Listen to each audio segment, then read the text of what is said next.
Ugh, I love the smell of fried dough and powdered sugar. Oh, hey there, mathematicians. It's Justin again. Caroline called me to the funnel cake booth to help with an important calculation. The fryer's broken, and she's worried it won't be hot enough to make the next batch before the new part comes. The oil temperature is dropping 1 5/10 degrees every minute. If the temperature drops more than 16 degrees, she can't fry the funnel cake batter. The next batch is supposed to go in the fryer 9.5 minutes from now. Can you help me figure out the total temperature change that'll take place in that time?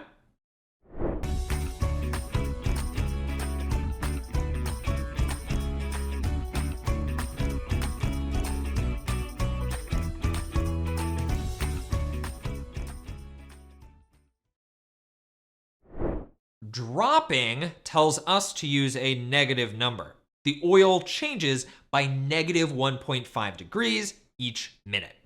How can we find the total temperature change in 9.5 minutes?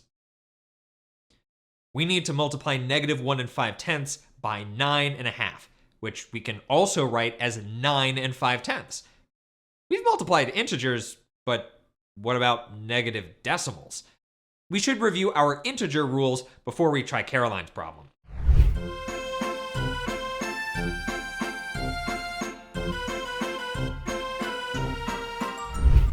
You've already learned the rules for multiplying integers. Pause to fill in the blanks with positive or negative to identify the sign of each product.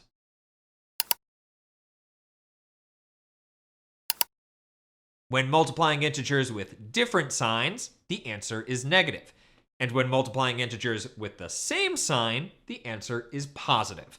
We can multiply decimals using these same rules because decimals are fractions of integers.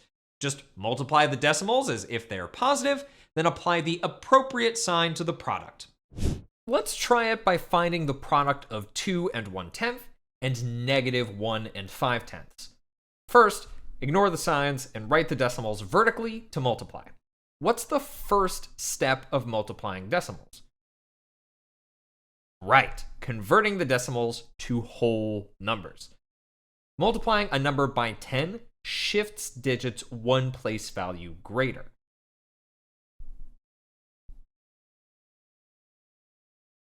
What multiple of 10 should we multiply 2 1/10 by to make it a whole number? Yeah, multiply it by 10 to get 21. What do we multiply 1 5/10 by to get a whole number? Yep, multiply by 10 to get 15. Now we could just find 21 times 15. 5 times 1 is 5. 5 times 2 is 10. Add in a placeholder 0. Now, 1 times 1 is 1. And 1 times 2 is 2. When we add these two together, we get 315. How can we move the digits back to the correct place value? Since we multiplied by 10 twice, we need to shift the digits back to a smaller value by dividing by 10 twice, which is the same as dividing by 100. 315 divided by 100 is 3 15/100. Here's the original problem. We just found that 2 1/10 times 1 5/10 is 3 15/100. But the original problem was 2 1/10 times negative 1 5/10. So should the answer be positive or negative? The signs are different, so the answer is negative 3 15/100. Did you notice a pattern when we shifted the place value of the digits? It looks like the decimal moved one place to the right to change 2 1/10 to 21, and one place to the right to make 1 5/10 15. That's 2 places total. And after multiplying, the answer was 315. When we divided by 100, it looked like the decimal moved left 2 places to find the actual answer of 3 15/100ths. To multiply decimals, we could just move the decimal points in the factors to make whole numbers and count the total spaces the decimal points moved. Then we multiply the whole numbers, move the decimal in the product the same number of spaces in the opposite direction. Then we apply the appropriate sign to our answer. Let's practice a few examples. Pause to find the product of -4 17/100ths and -3 9/10ths. First, multiply these numbers as if they were positive. To convert 4 17/100ths to a whole number, the decimal moves 2 places to the right. In 3 9/10ths, it needs to move 1 place to the right. That's 3 places total. Now, check your multiplication. Shift the decimal left 3 spaces so the digits in the answer have the correct place value, and that gives us the answer 16 263 thousandths. But our last step is the answer positive or negative. The signs of the factors are the same, so the answer is positive. Looks like you're ready to solve Caroline's problem. Pause to find the total temperature change by multiplying -1 5/10ths by 9 5/10ths. The decimals in the factors move 2 places to the right, once in each number. Now, multiply.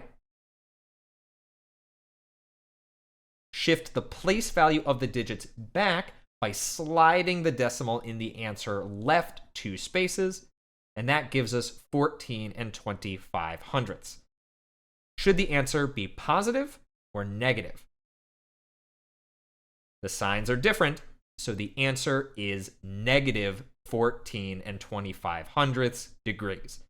The oil temperature will change by -14 25/100ths degrees. If the temperature drops more than 16 degrees, she can't cook the next batch.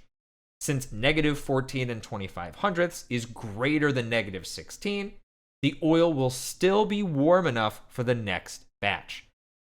Let's double check our work before telling Caroline, though.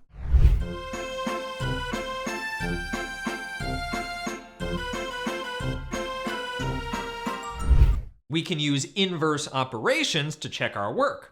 So we can check our answer by dividing. The same rules for dividing integers apply to dividing decimals. Fill in the blanks to review the rules.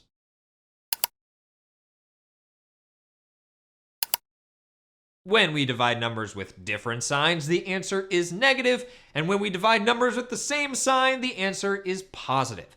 To divide decimals, divide the numbers as if they're positive, then apply the appropriate sign to the quotient. To check our work, divide -14 25/100ths by -1 5/10ths. Ignore the signs.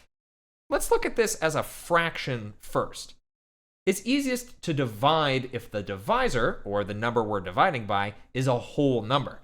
How do we make 1 5/10ths a whole number? We multiply by 10, which shifts the decimal right 1 place. We have to move the decimal the same amount of spaces in the dividend. To multiply by 10, we slide the decimal right 1 space. Now, divide 142 5/10ths by 15. Remember to bring the decimal point up to the answer line. Pause now to complete the division, and be sure to check the sign of your answer when you're done.